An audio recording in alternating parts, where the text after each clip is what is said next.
Àmọ́ bàbá ní ìparọ́. Èmi náà ti fi nǹkan ṣe àwọn bọ̀dá Tóbi àtàntí sọmọ. Nǹkan sí wọn. Wọlé mo fi nǹkan sí wọn. Èmi ọmọ burúkú àborí dìpinnu. Tí ẹ pé látọ̀run báyìí lórí mi ò ti dọ́gba. Méèyàn fẹ́ pé lọ yọ ìjábọ̀ ni. Èmi aláàánú èèyàn ti fi májèlé rò fún. Èmi igi burúkú tí kọjú inú gbó báyìí tí ó sun ẹ̀kún títí ẹ̀. Èmi lọ̀kọ́yàn méjì sọ́gbọ́n ẹ lóore. You'll be mumu.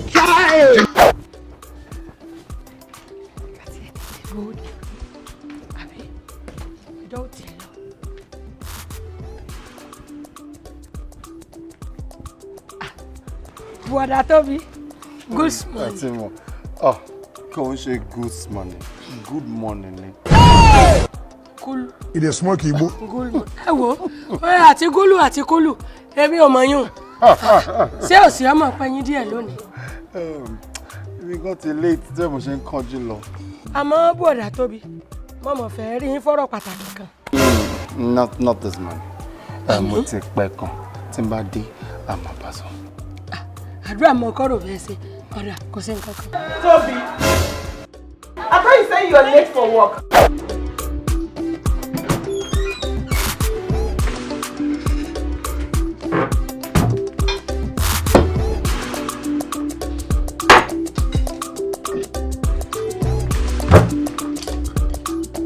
Where are you going to? Are you playing? Are you asking me that? Yes. What type of plane is this? Oh, really? Are you supposed to ask me that? Yes, because I want to know. Now that you've asked, walk. You think so you did why? Thank you. But you can't go now. No. Don't start. Please, not again this morning. You'll be mumu. Toby, your food is served. I'm late. I need to get to work early.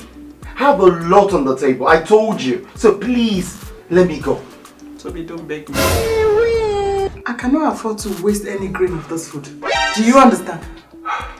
Please, too, Toby, come and eat. You think so you did why? Come and eat.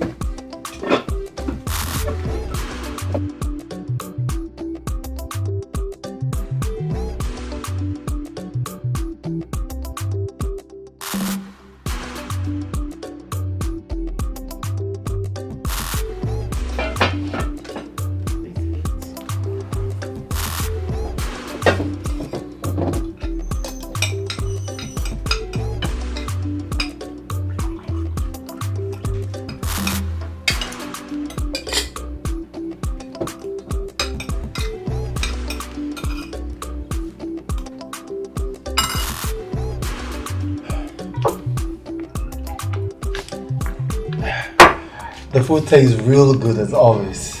But I'm done. I have to go. You're not done. I am. I mean, who is going to eat this leftover? Toby, please, eat it.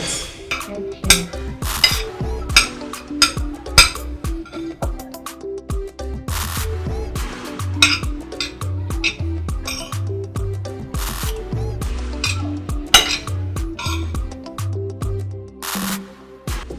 So, I'm down now. Can I go? Not exactly. You're not done. What's the game?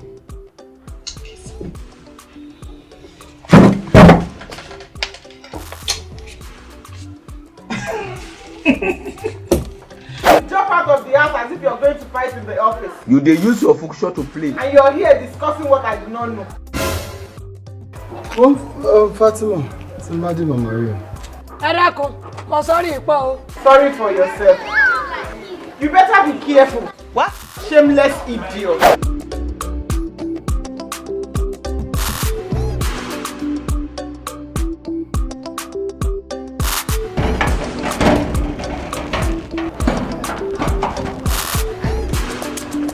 Ẹ káàbọ̀.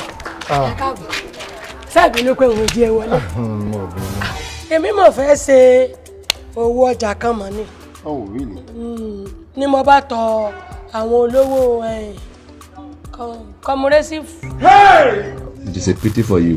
Ngbà mo sì débẹ̀ wọ́n lọ́rọ̀ mi ò le kìkì pé kémi ò rè mú ọ̀gá ń tọ̀ wá ni. It is smoke igbo. Tí mo bá gbọ́ ẹ̀yẹ, òun try láti sọ lákọ̀ọ́kọ́ pé o lọ sí cooperative. Yọ yẹn. Ọtí mọ̀. Wo, èmi ò lè dúró fún ẹ. Ṣùgbọ́n mo ṣe tán àti yá ẹ lówó. Tó bá dẹ̀ ti ń tajà wá wá sọ fún mi. Yọ yẹn kò ní yẹ lẹ. Iná ò ní tán owó yín lágbára Ọlọ́run. It is a pity for you. Toby, what are you doing with this girl? Why is she holding with her filthy hands? We're just talking. You're just talking. Why did you start lying to me? Wo àǹtí sọmọ mọ̀ rìn bá ń dúpẹ́ lọ́wọ́ wọn wọ́n ṣe èèyàn. Would you just shut up? You be mumu. And stop calling my baby brother? I don't even know what he's doing with this thing. Mo dúpẹ́ lọ́wọ́ yín ẹ ṣé o.